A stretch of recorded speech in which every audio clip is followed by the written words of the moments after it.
alunos da nossa EBD, para mais uma aula aqui, a aula número 7 da nossa série sobre o Evangelho, tá? E a aula de hoje nós falaremos do tema um novo relacionamento com Deus, tá? Dentro dos objetivos dessa aula, nós queremos compreender alguns conceitos aqui que a gente vai apresentar de maneira mais clara e objetiva, tá? Falar um pouco sobre alienação e a reconciliação. Então, nesse novo relacionamento com Deus, alienação e reconciliação. Nós vamos usar uma analogia humana, né? Falar um pouco da analogia humana para pensar sobre a ideia de reconciliação, tá certo? E entender melhor como que a Bíblia aborda a reconciliação, tá? E em segundo lugar, compreender que nossa relação com Deus ela se baseia nessa nova posição, numa nova posição recebida pela fé, tá? Então falaremos mais sobre essa nova posição recebida pela fé que temos através de Cristo, tá? Então nós baseamos a nossa relação agora com Deus nessa nova posição recebida pela fé e vamos falar mais sobre isso. Você vai compreender como que isso funciona, a gente quer refletir mais sobre isso, certo? Então, em primeiro lugar, alienação e reconciliação. Nós temos aí um exemplo bem interessante, né, tratado aqui pelo autor, sobre a relação, né, de reconciliação, de alienação, de separação, de reconciliação. Tá? Quando a gente pensa em alienação, é exatamente essa ideia de afastamento, de estar distante, de estar alheio, né, de estar alienado. Tá? Então,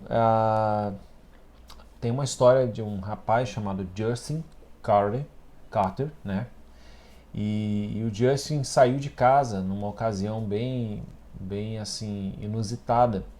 Ele, depois de dirigir o carro da família de uma maneira que ele não deveria, era um rapaz ainda de 16 anos, e ele comete um erro lá, gera um problema para a família. Por causa disso, ele é repreendido na frente dos seus amigos, por não aguentar tanta vergonha, né? Afinal, os adolescentes dessa idade são muitas vezes de fato assim tem aquela sensação, né, de aceitação e tal, e por conta disso ele sai de casa, ele se rebela, sai de casa, pega a mochila, vai embora e apenas reclama com seus pais e tal, e com uma total rebeldia se afasta dos seus pais e vai morar com um amigo, tá? E nessa relação lá com o amigo, antes dele sair de casa, ele diz para os seus pais que vai para a casa desse amigo e que lá na casa desse amigo os pais dele são legais, que os pais dele são pessoas que deixam ele fazer o que ele quer e ele iria para lá. E que os pais dele eram muito antiquados, né? Eram muito antigos. E assim ele sai de casa. No começo tudo era novidade, né? E realmente eles não tinham limites, porém ele começou a perceber que a família, onde ele estava inserido, ele tinha, ela não era uma família de fato amorosa. A mãe não deixava os filhos fazer o que queria, mas não ligava muito para o filho. Não tinha muita preocupação com o filho, com os filhos da casa. O pai vivia bêbado. E aí isso foi passando, o tempo foi passando e isso foi saturando. Até que, em certo momento, ele entra em contato com a sua família, com a sua mãe, e numa relação ali, numa conversa extremamente comotiva, né? Ele pede para voltar para casa, a mãe, por amar o seu filho, permite, fala para ele voltar, que eles iriam conversar com o pai. E ali, naquele momento, o Justin se arrepende, pede perdão para os seus pais, né? Reconhece o que fez, pede perdão do seu amigo na frente dos pais. O seu amigo simplesmente fala, tudo bem, vou embora. Ele que não era acostumado com aquilo. Então esse filho ele é reconciliado com a sua família a partir da mudança de coração, a partir de uma mudança de postura em relação aos seus pais. Isso é bem interessante. E aí há o que a gente chama de reconciliação. Essa ideia de reconciliação, através dessa história, que nós temos nas relações humanas, né? E é bem interessante. Porém, essas ilustrações que a gente compartilha como essa história, elas são limitadas. Elas não conseguem expressar tudo o que a ideia de reconciliação, em toda a sua amplitude, né, do ponto de vista teológico e bíblico, tem a nos lembrar e a nos ensinar. Tá? Elas são incompletas. Mas o que é então basicamente reconciliação? É remover então essa barreira de alienação, essa barreira que impede duas partes em se relacionarem. Tá? Então, alienação, o que é? Né? Do ponto de vista bíblico, nós todos estamos alienados de Deus. E isso, do ponto de vista bíblico, como origem, né? Por causa do nosso pecado original, já falamos sobre isso lá atrás, nas aulas anteriores. Então, do ponto de vista bíblico, nós estamos alienados, nós estamos afastados de Deus, da relação com um Deus Santo, em uma rebelião completa. Então, nós estamos numa rebelião. Não é só um afastamento amigável ou uma briga, né, como foi no caso de Justin. É uma rebelião completa. Nós estamos em rebeldia contra o Criador. É até mesmo a ideia de rebeldes, né, que se desassociam de um rei ou de um Reinaldo. Reinaldo, ó, lembrei do Reinaldo, né? Reinaldo da Dani. Se desassociam de um reinado e vão assim viver uma espécie de milícia, né, contra esse rei, contra esse reinado, tá? E só que nós fomos os causadores, né, dessa alienação. A grande questão é essa, né? Assim como na história do Justin, né, ele foi o causador da alienação, nós também fomos os causadores, né? E Isaías 59, verso 2, nos lembra disso, nos fala sobre isso. Olha o que diz lá. Foram suas maldades que os separaram de Deus. Por causa de seus pecados, ele se afastou e já não os ouvirá. Então o Senhor se afastou por causa das suas maldades, por causa das nossas maldades. Né? As nossas maldades fazem separação entre nós e Deus. Né? E nós então nos tornamos o que a Bíblia chama, na linguagem de Paulo, lá em Romanos 5,10, chama de inimigos. Então nós vamos além. Nós passamos de alienados, nós passamos de pessoas que quebram essa barreira, que se separam, a inimigos. Foi o que eu falei agora, né, nesse exemplo de milícias, né, ou de um grupo rebelde contra um rei. Tá? E por estarmos em uma situação de inimizade com Deus, despertamos o ódio. Somos odiados por Deus. Tá? E aí, talvez você fique assim, pastor, mas odiado por Deus? Deus odeia alguém?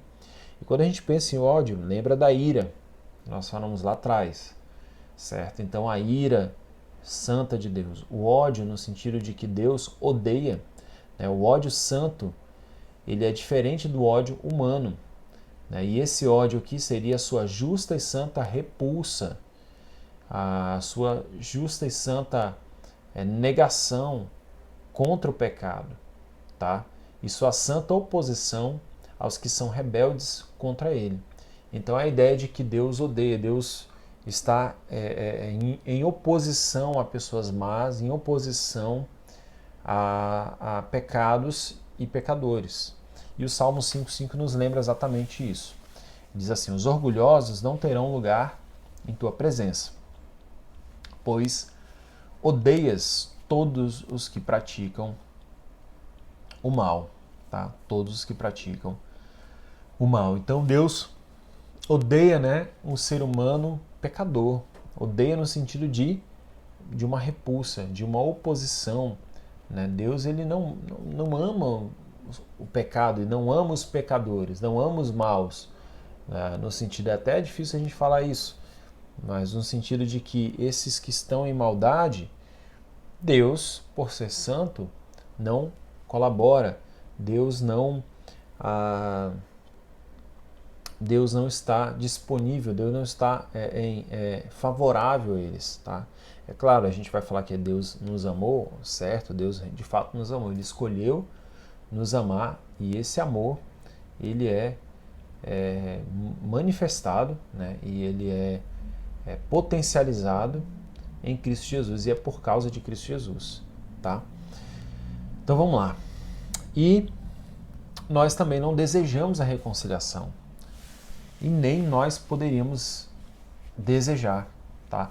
Então, ao contrário, né, lá do jovem que foi, mudou o seu coração, pediu perdão para os seus pais para voltar para sua casa, nós não fizemos isso.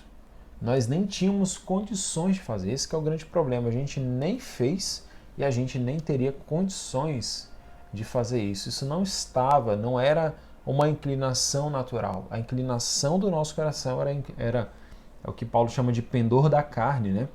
A inclinação do nosso coração era completamente o contrário, era completamente para longe de Deus, completamente para uma rebeldia, uma inimizade com Deus. É só a gente olhar para a nossa história, é só a gente olhar o quanto nós muitas vezes cedemos aos nossos pecados e é só nós olharmos também o mundo ao nosso redor.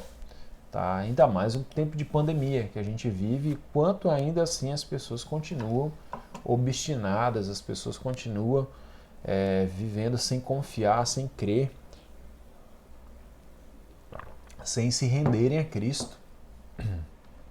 Então nós nunca conseguiríamos, nós nunca seríamos o Justin Carter que voltaria para Deus e pediria perdão para voltar para casa. Nós não teríamos nem condições de fazer isso.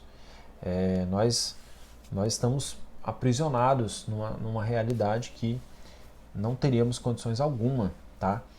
E Romanos 5,6 diz assim: quando estávamos completamente desamparados, Cristo veio na hora certa e morreu por nós, pecadores. Romanos 5,6. Então nós estávamos completamente desamparados. E nessa realidade de um desamparo completo, de uma inabilidade completa, Deus vem a nós e nos resgata. Tá? Romanos 8,7, texto que eu já havia citado de alguma forma, a ideia, né, nesse contexto ali é essa, pois a mentalidade da natureza humana é sempre inimiga de Deus. Olha como é que Paulo fala. A mentalidade da natureza humana é sempre inimiga de Deus. Então essa é a condição. Né? Ele diz, nunca obedeceu à lei de Deus e nunca obedecerá. Nunca obedecerá. Então temos essa ideia, né, que nessa situação, Deus é que nos reconcilia. Ele que vem e gera essa reconciliação. Não somos nós. Não somos nós que vamos. É Deus que vem, meus irmãos. É Deus que vem e nos reconcilia. E essa é a grande notícia do Evangelho. Essa é a grande é o trunfo do Evangelho. Diferente de todas as religiões, Deus é que vem para nos reconciliar. Deus é quem toma a iniciativa na reconciliação. Não somos nós. Nós somos a parte ofensora, mas nós não somos aqueles que vão atrás de Deus e que buscam reconciliar-se. Sabe, é que nem aquela história de relacionamentos, né? Sempre tem aquela pessoa que busca, né, que vai atrás e que tenta reconciliar-se com o outro. E Deus é representado nessa pessoa, né, dessa forma. Deus que faz a reconciliação, é Deus que promove a reconciliação. Ele fez tudo o que era necessário para garantir nossa reconciliação com Ele. Ele estava totalmente disposto a isso e assim Ele o fez. Ele não esperou nossa mudança de coração. Ele mudou o nosso coração. Foi isso que Deus fez. Ele não esperou uma mudança de inclinação. Ele que muda. Nós falamos na última aula que Deus dá um novo coração para a gente. Ele Ele nos dá um coração disposto. Ele coloca a sua lei no nosso coração. Então é Deus que promove uma reconciliação. E olha o que Paulo fala lá aos Coríntios, em 2 Coríntios capítulo 5, 19, diz: pois em Cristo Deus estava reconciliando consigo o mundo. Em Cristo, Deus estava reconciliando consigo. Ele estava reconciliando o mundo com ele, não levando mais em conta os pecados das pessoas. E ele nos deu essa mensagem maravilhosa da reconciliação. Então percebe a diferença da reconciliação de Deus para a do homem? É Deus que gera, é Deus que promove, é Deus que reconcilia consigo os seus filhos por meio da obra de Cristo. É uma obra completa de Deus. A reconciliação é uma ação também de Deus a nosso favor. Quando Jesus satisfez a justiça de Deus,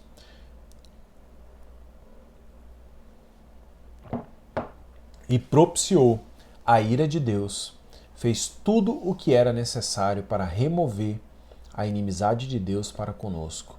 Por meio da sua morte, construiu uma ponte sobre o vasto abismo de alienação divina entre nós e objetivamente nos restaurou a uma posição de amizade e de graça diante de Deus.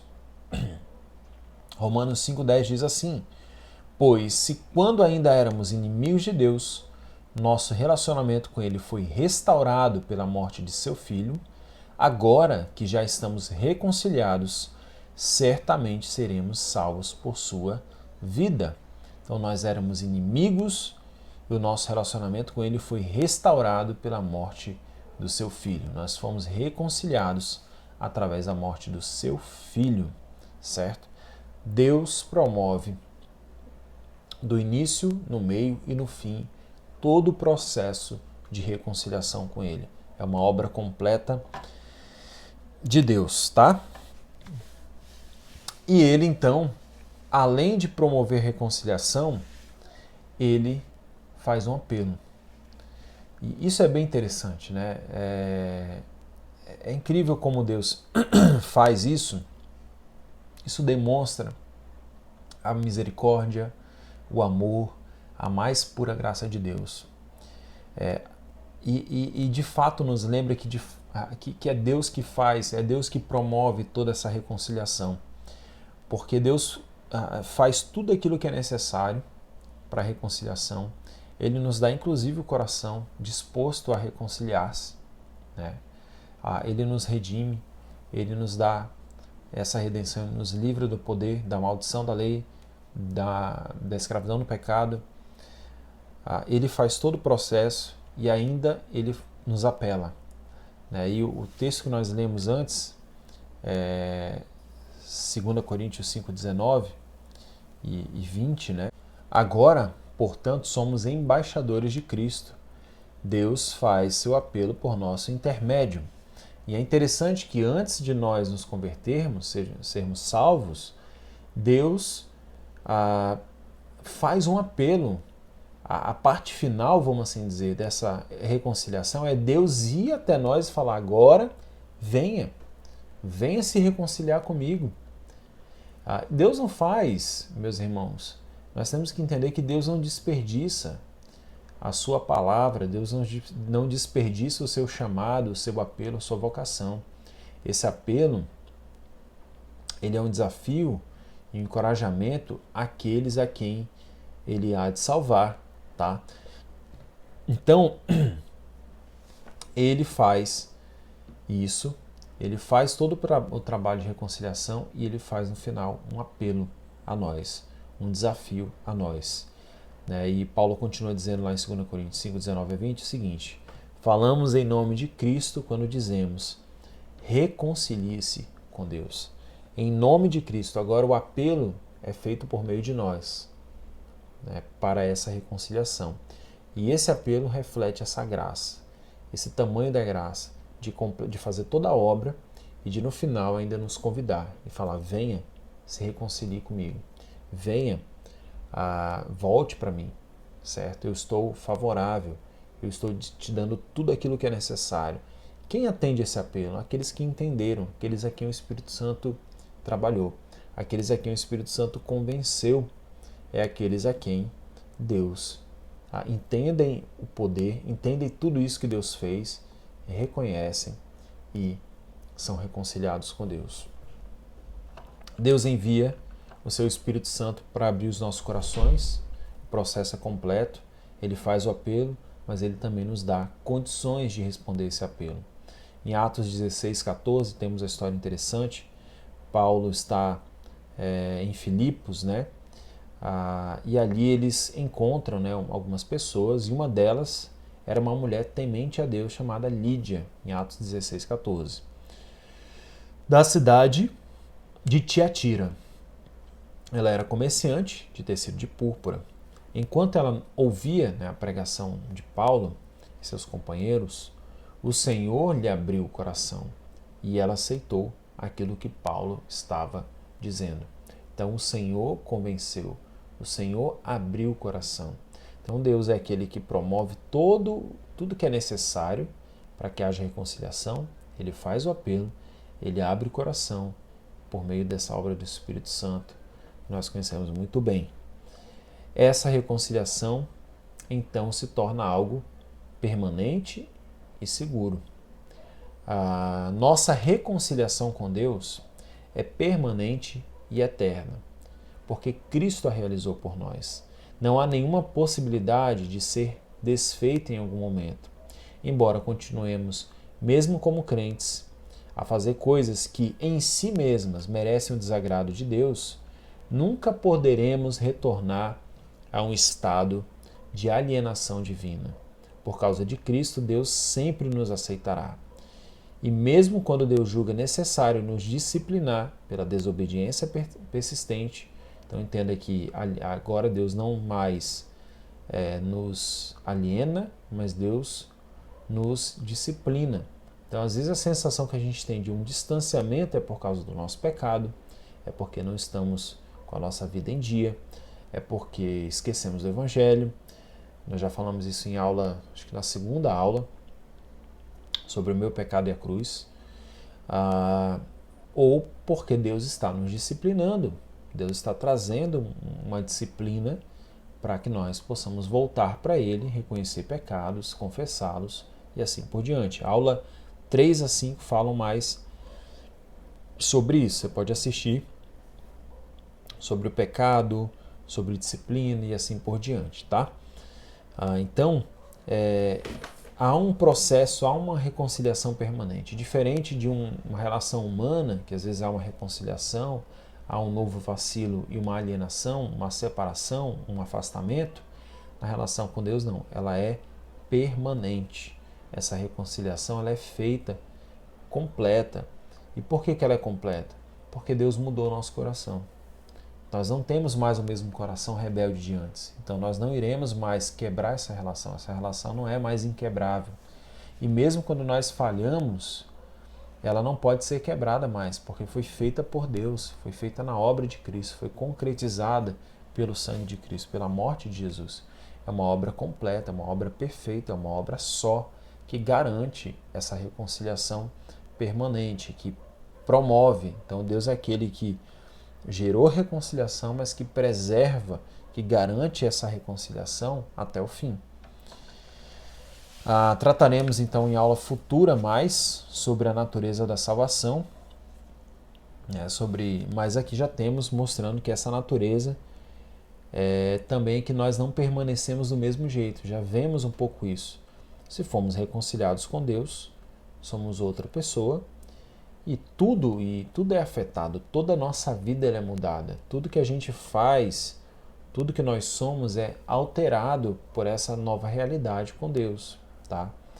Então temos que entender que agora temos uma relação diferente, e essa relação agora não mais de inimigos, mas agora de filhos, de amigos, de reconciliados, antes alienados, agora reconciliados, está baseada nessa obra objetiva de Jesus, obra objetiva de Cristo feita na cruz. E uma das razões pela qual isso é possível, termos essa obra objetiva aplicada e termos essa garantia de reconciliação permanente, é o que nós chamamos de justificação. Tá? E esse é o segundo conceito que eu queria trabalhar com você hoje, nessa aula.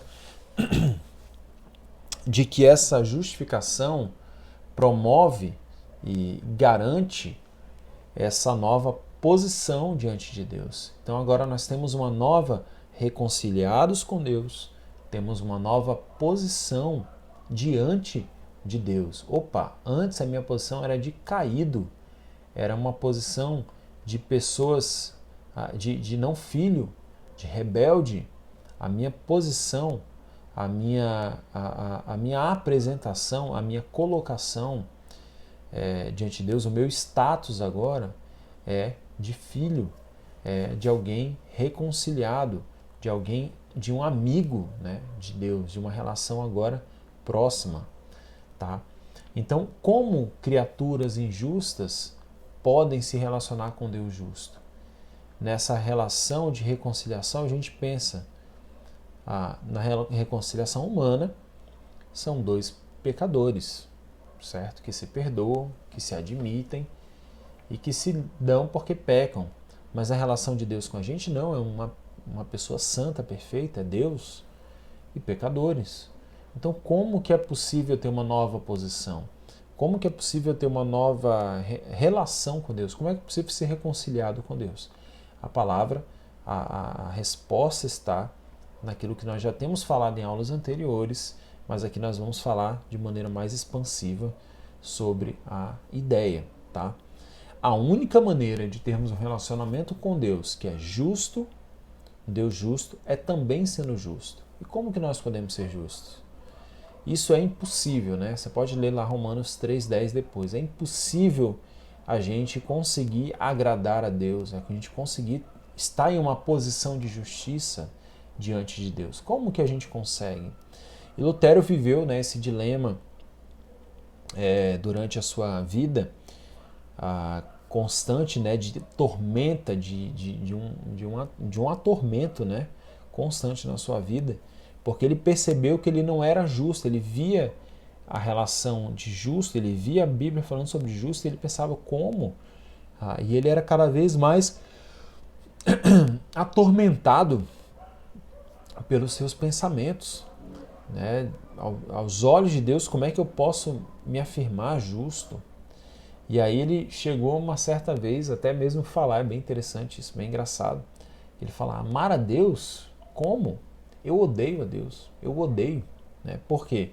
Porque ele era atormentado por esse sentimento de que diante da justiça de Deus, que justiça é essa? Que eu nunca alcanço, que eu nunca consigo.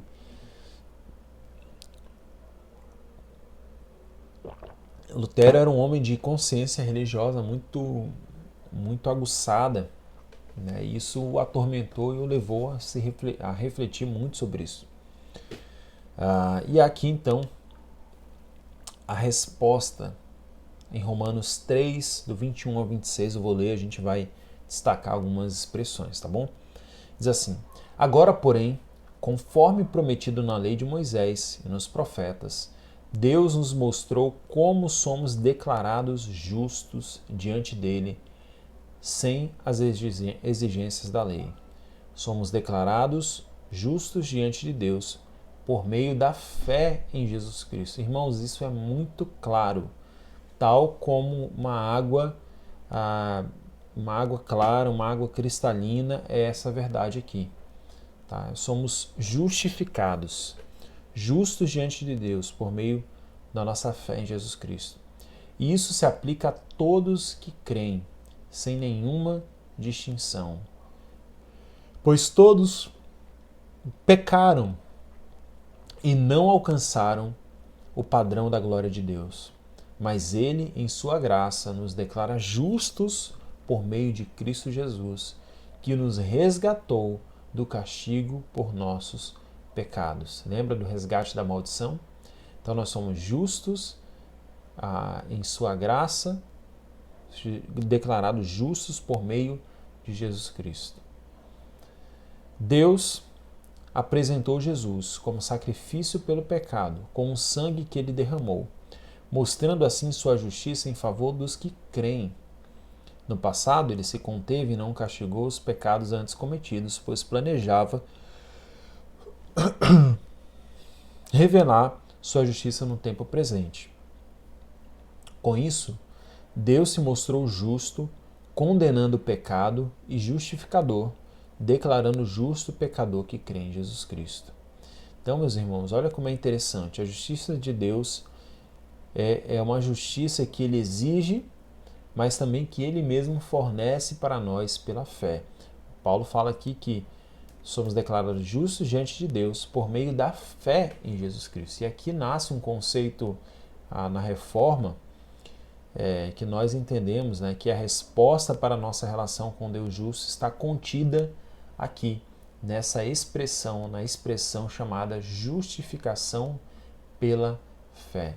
Então nós obtemos uma justificação, que é o ato, a ação de justificar, por causa de quê? De nós mesmos? Não, pela fé em Cristo Jesus, como já vimos em aulas anteriores. Então, por causa da nossa fé em Cristo Jesus, somos declarados justos. Isso é o que nós chamamos de justificação pela fé. Tá? A palavra justificar, ela aparece mais de 40 vezes no Novo Testamento e significa declarar justo. E a justificação é a declaração de que somos justos por meio da nossa união com Cristo como nosso representante. Você vai ver mais essa relação de representante na aula 3 e na aula 5. Então, a justificação é uma declaração de que somos justos por meio dessa união. Pela fé, estamos unidos a Cristo, morremos com Ele, ressuscitamos com Ele e agora estamos revestidos de Cristo. Você vai ler então com mais calma aí, vai pausar o seu vídeo e vai ler 2 Coríntios 5, 21, tá bom? 2 Coríntios 5, 21. Vamos caminhando então. E temos então um fator que é importante nessa justificação, que é a fé. A fé, ela é determinante para essa justificação.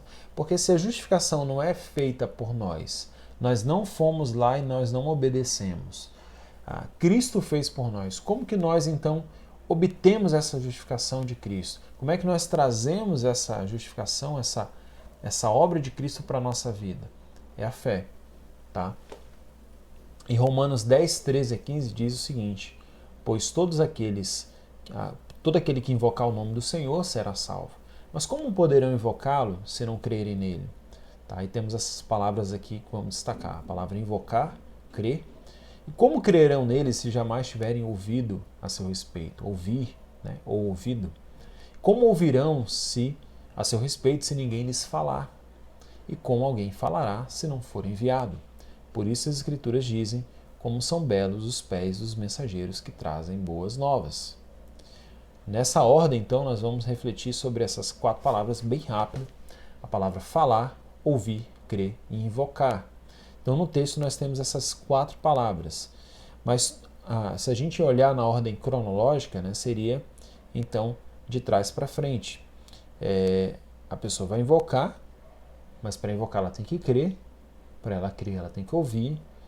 E para ouvir, alguém tem que falar. E a fé está incluída nesse processo completo aí, que vai desembocar, né, na invocação, no invocar o nome do Senhor. Então a fé é um fator importante. Em primeiro lugar, temos aqui a ideia de crer em Jesus. Vamos destacar aqui então crer e invocar. Falar, em primeiro lugar, é a pregação. Nós já vimos no Testamento que Jesus pregou, era um pregador, os discípulos também. Ouvir, que é o papel de entender, de captar a mensagem. Crer é o passo da confiança, de depositar essa fé na pessoa de Cristo. Então, o mais importante nesse processo de crer não é o quanto de fé a pessoa tem, mas o objeto da sua fé, em quem ela coloca. Eu até dei uma ilustração na ideia na aula anterior, ou foi uma citação, não lembro, que o mais importante não é o tamanho da sua fé, né, do seu poder de acreditar, mas na ilustração é a ideia de uma ponte, né? Temos 2 pontes, uma ponte velha, uma ponte frágil, velha, que pode cair se você atravessar por ela, é uma ponte forte. Certo? E aí você tem muita fé e fala: não, eu vou atravessar eu tenho muita fé, vou atravessar essa ponte aqui, ela vai tenho fé que eu vou passar por ela. Você atravessa, a ponte é frágil, ela cai. Você não tem fé nenhuma, mas você precisa atravessar. Você tem pouca fé. Não, eu vou atravessar essa daqui, eu morro de medo, mas vou. E você atravessa. A ponte é firme. Então, Cristo é firme. Cristo é o objeto da nossa fé, a pessoa da nossa fé. E Ele é um Salvador. Então, a fé não é sobre algo que a gente acredita, um conto, uma história, mas é a fé na pessoa de Cristo. É a fé em quem Cristo é fé na sua obra, naquilo que Ele fez. É depositar essa confiança nessa obra. Tá?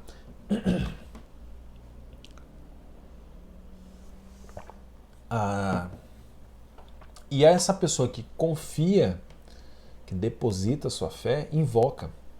E invocar é basicamente abraçar. Né? Pode ser visto também como confiar, receber, ou até mesmo a expressão usada pelos puritanos, fechar, né? No sentido de fechar um negócio com Cristo. Tá bom? O exercício da fé envolve renúncia e confiança. Tá? Então, exercer a fé vai levar uma renúncia de ideias e pressupostos antigos e uma confiança numa realidade nova, nessa nova pessoa, nessa nova ideia que nós apresentamos. As Escrituras ensinam que confiar em Cristo implica necessariamente renunciar a qualquer confiança em nossas próprias obras, quaisquer que sejam as formas que elas se possam tomar. Então, devemos confiar inteiramente na perfeita justiça de Jesus Cristo. Paulo fala do homem que não trabalha, porém crê naquele que justifica o ímpio. Romanos 4, 5. Tá? Então, o exercício da fé é uma confiança completa, não mais na nossa capacidade, mas na capacidade daquilo que Cristo fez. O homem que não trabalha, mas o homem que crê naquele que justifica o ímpio, lá Romanos 4, 5. Certo, gente? Há um trecho do HCC bem interessante, do hino 371, Rocha Eterna, que reflete bem isso aqui. Olha o que diz. Nada em minhas mãos trago, simplesmente a cruz me agarro. A fé, então, ela é uma confiança completa na cruz, completa naquilo que Cristo fez, tá certo? Queria só ler uma citação aqui para você, bem rápida, e que diz o seguinte, presta bem atenção.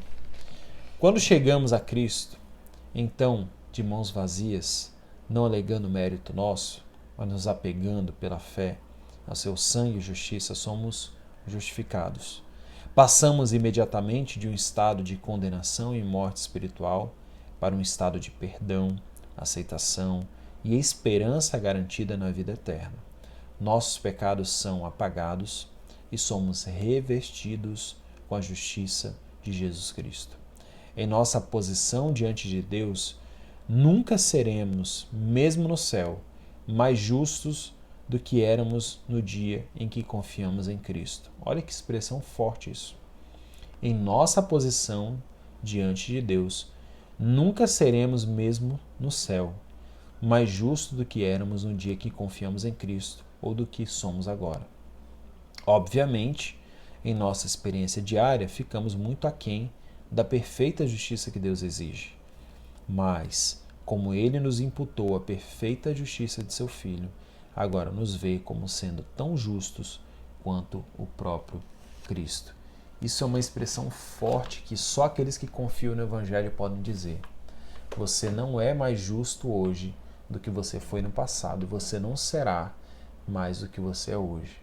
Embora, meus irmãos, quando estivermos na glória, não teremos mais a presença do pecado. Mas entenda que na sua posição diante de Deus, tudo mudou. Você já é declarado justo. Você estará lá declarado justo. Lá não mais na presença do pecado. Mas você não vai ser mais justo lá, porque a justiça que foi colocada sobre você é a justiça de Cristo. É a mesma ontem, quando você creu em Cristo, é a mesma hoje, é a mesma no futuro. E isso traz, então, uma relação agora de paz, uma paz objetiva, Romanos 5:1, porque nós encerramos a nossa guerra contra Deus, estamos em paz, a bandeira foi levantada, foi resolvidos os conflitos, e é uma paz também subjetiva, pessoal, diária, gradual em nossas almas. Nós experimentamos de paz a partir dessa paz que temos agora com Deus. Você não precisa mais brigar, você não precisa mais andar com medo de Deus, né? A ira foi esgotada, nós já falamos isso lá atrás. Você está em paz com Deus. Nossa justificação, então, foi pontual e nos coloca em uma nova posição. Deus fez isso lá atrás por nós e agora temos uma nova posição diante de Deus que não muda mais. Romanos 5,2 diz assim: foi por meio da fé que Cristo nos concedeu esta graça que agora desfrutamos com segurança e alegria. Com segurança nós desfrutamos dessa realidade. Com segurança nós, pela fé, desfrutamos dessa graça e com alegria, pois temos a esperança de participar da glória de Deus. Há uma segurança completa nessa nova obra que experimentamos, nessa nova realidade que temos em Cristo. Uma posição permanente e duradoura, então, nós temos no passado, hoje e no futuro. Fomos justificados lá no passado e não há nada hoje no futuro que nos torne mais justificados ou mais aceitos por Deus.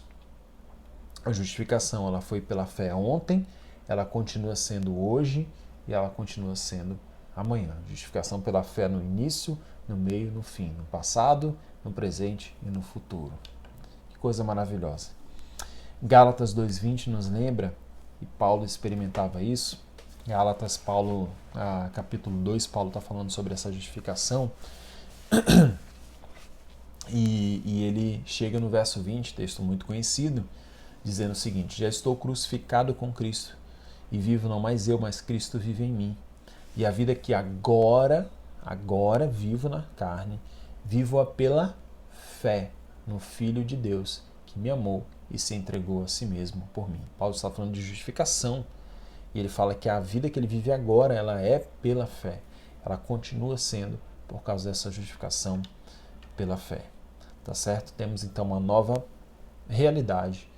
Fomos reconciliados, estamos em uma posição nova, segura, justificados por essa fé em Cristo Jesus. Vamos então aqui finalizar nas conclusões e aplicações bem rápido. Em primeiro lugar, queremos olhar para tudo que Deus fez para nos reconciliar com Ele. Olha o que Deus fez para que houvesse reconciliação. Em primeiro lugar, Ele obedeceu a lei de Deus de maneira perfeita e completa. Nós já tratamos isso em aulas anteriores. Ele fez a justiça na cruz pelo nosso pecado. Ele esgotou a ira de Deus. Ele removeu ou expiou o nosso pecado da presença santa de Deus. Ele libertou-nos ou nos redimiu da maldição da lei e da vida de pecado, e Ele nos reconciliou consigo para uma nova forma de relacionamento. Temos um relacionamento agora de filhos, temos uma nova posição segura diante de Deus. Segundo, Deus fez tudo isso de forma que Ele fosse glorificado ao máximo. Quando nós vemos toda essa obra, vemos que do começo ao fim, a reconciliação é obra de Deus e Deus é glorificado. Nossa salvação, do início, no meio e no fim, ela é para a glória de Deus. Ela glorifica a Deus. E ela gera em nós não mais orgulho, nós não podemos nos orgulhar de nada nisso, mas nós podemos nos orgulhar simplesmente na cruz, como Paulo fala em Gálatas 6,14. Se há alguma coisa para me orgulho na cruz de Cristo. Tá? Se orgulhe na cruz, que a obra da cruz, que a sua reconciliação seja um motivo de orgulho. Se orgulhe na cruz. Se há algo para se orgulhar, é a cruz. Seja confiante por causa da cruz. Seja de cabeça erguida por causa da cruz. Seja feliz por causa da cruz. Seja orgulhoso por causa da cruz, não por causa de você. Em terceiro lugar, sentimento de alienação, né, que ele pode não corresponder a uma realidade. Às vezes nós nos sentimos assim. E se você está numa nova posição diante de Deus, se você confiou no Evangelho, como nós já falamos, lembre-se que a justificação foi um ato feito no passado, mas que permanece no presente e no futuro. Então baseie o seu relacionamento nessa nova posição, nessa posição permanente, nesse novo relacionamento com Deus. A sensação de alienação, às vezes, como nós falamos, ela pode ser pecado, problemas que nós não resolvemos, ou até mesmo a disciplina de Deus, ou em alguns momentos as provações. Passamos por provações e nos sentimos Deus distante. Às vezes simplesmente Deus está ali nos provando, provando a nossa fé, fazendo com que a gente passe por um momento de deserto. Mas Ele não está longe de nós, Ele não nos abandonou, Ele não nos deixou, Ele está com a gente. Apenas a nossa sensação de que Ele está distante. Porém, Ele está com a gente, Ele está presente em todo o processo. Nós estamos seguros em Deus, nós estamos seguros nele, numa nova realidade, num novo relacionamento, numa nova posição. Que Deus abençoe sua vida. Aula um pouco mais longa, né? Mas que Deus abençoe sua vida. Espero que você tenha gostado e até a próxima aula. Um grande abraço.